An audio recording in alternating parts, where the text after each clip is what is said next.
The doorbell rings, that normal annoying din-don during the day, but annoying when it wakes me up around midnight. I had fallen asleep watching what turned out to be a terrible movie. My wife had left in Uber, and I had time on my hands, with no kids at home to worry about. I was procrastinating, waiting for my wife to get back from her bachelorette party. He had acquired the habit of waiting for her. I wanted her to feel uncomfortable coming home from the bridal shower, because things in our house weren't as they should be after 25 years together. Tomorrow marks 3 weeks until our 25th wedding anniversary, something I was looking forward to for a big family celebration. But it wasn't meant to be. My wife turned out to be unfaithful. He had no intention of remaining in her life when that momentous anniversary moment arrived, at least not yet. She didn't know what I knew. We married young, had children quickly, and were now an empty-handed couple at home, with no children to worry about in case of a breakup. The funny thing is that I had no intention of divorcing her. He had the firm intention of killing her. I found out 9 months ago that not only was he cheating on me with his longtime boss, but he had probably been cheating on me for several years. It turns out that his boss is my brother, check my older brother, handsome and favourite of the family, 2 years older than me, the life of any party and under whose shadow I had lived my entire life. I discovered her betrayal many months ago when she accidentally left her phone open while getting ready for the bachelorette party. I picked up his phone to give it to him and accidentally pressed a button that turned on the screen. A WhatsApp message notification appeared with the first words clearly visible. Why did I have a message from my brother at home? They spent most of the day together at work. Even more disturbing, the message couldn't be clearer. Are you ready for me tonight? I'll meet you at the usual place. I've booked room 245 alone. Come to the room. See you at 7:30. Sorry, we can't stay the night, but I guess you'll have to go back to your brother's house. The messages were a complete recording, and there was all the evidence that these two miserable people had been cheating on me for months. What really infuriated me beyond the obvious betrayal was the way they talked about him, providing what I couldn't. My wife joined my brother in mocking and degrading me as a man, lover and husband. If my wife was aware of how my feelings for her had cooled in recent months, she hid it very well.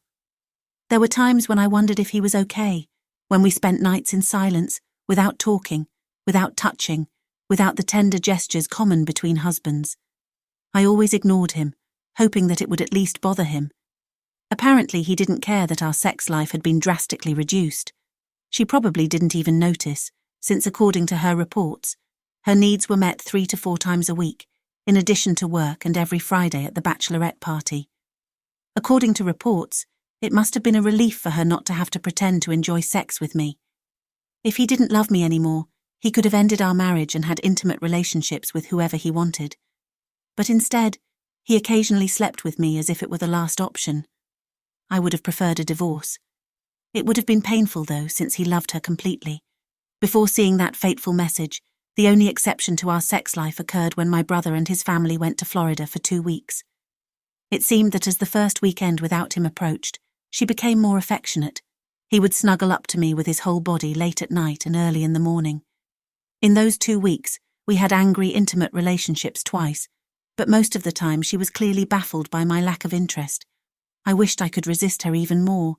But not only did I need some relief myself, but I also didn't want to completely ignore her because she'd realize I knew she was a cheater. So why didn't I confront them? Easy. I was making my plan to eliminate them. If you thought I was a doormat for those 2 cheating pieces, no way.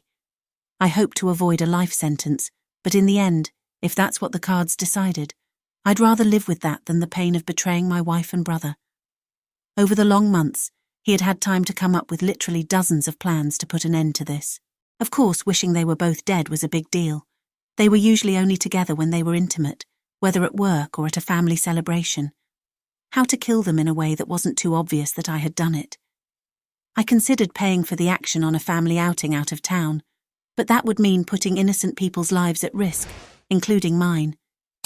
At a family gathering, I pondered whether there was a possible way to use carbon monoxide poisoning as a silent killer. Yes, there have been cases in hotels, but the place they used for their appointments was state-of-the-art and used solar energy for most of their heating and electrical needs, so it was unrealistic. I thought about so many scenarios and saw problems in each of them. I began to find it increasingly difficult to behave normally around any of them. Especially when we were all together as a big family, they acted as if nothing was happening, trying not to be too obvious, assuming that their audience knew nothing about their affair. But for me, who knew that they were unfaithful of the worst kind, I saw fleeting glances, gestures, casual touches, sweet insinuations that made my anger grow. For months, it made me sick to realize how much they enjoyed humiliating each other, not just through sex, but all the intimacy they weren't allowed to share together. In my opinion, their actions showed how much they disrespected me and almost certainly hated me. Why did they hate me? I had no idea. He had always supported them.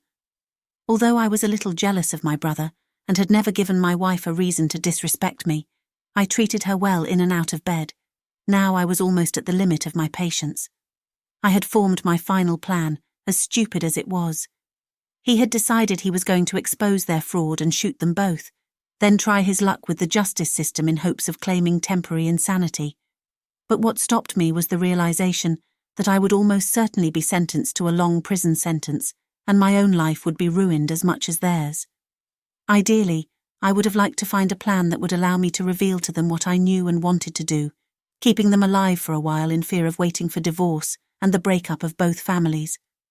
Although it was clear in my mind that I would kill them, I just didn't see a way to achieve it. I decided to kill them both shortly before our 25th anniversary. It was non-negotiable. I wouldn't celebrate my 25th anniversary with my cheating wife. The anniversary date fell on a Saturday, so my final plan was to follow my wife to her usual Friday night bachelorette party at the hotel. Find out what room they were in, and then blood would flow, and he would look them in the eyes as he killed them. Ding dong, someone was knocking on the door. The foolish woman must have forgotten her keys. "I'm coming!" I yelled, but when I opened the door instead of my wife, there were 2 police officers standing there. The older one told me who they were, Officers O'Reilly, and if they could enter. I invited them and they seemed very serious. Before the officer spoke, he said, "Sir, you are Mr. Richards, the husband of Irene Richards." I nodded in affirmation. He continued, "Mr. Richards, I regret to inform you that your wife was involved in a fatal car accident tonight. Her brother Jacob was driving the car they were in, and he also lost his life." Before he could add anything else, I started laughing maniacally. I couldn't believe my luck. Not only did it save me from jail, but we also had long-term insurance policies, one of which had to pay the mortgage in the event of death, so that the surviving spouse would not be forced to sell the house. Of course, the mortgage was almost paid off, so it wasn't much of a burden to eliminate. But there was another policy for $500,000. Not only would I avoid jail time, but my financial situation would also significantly improve.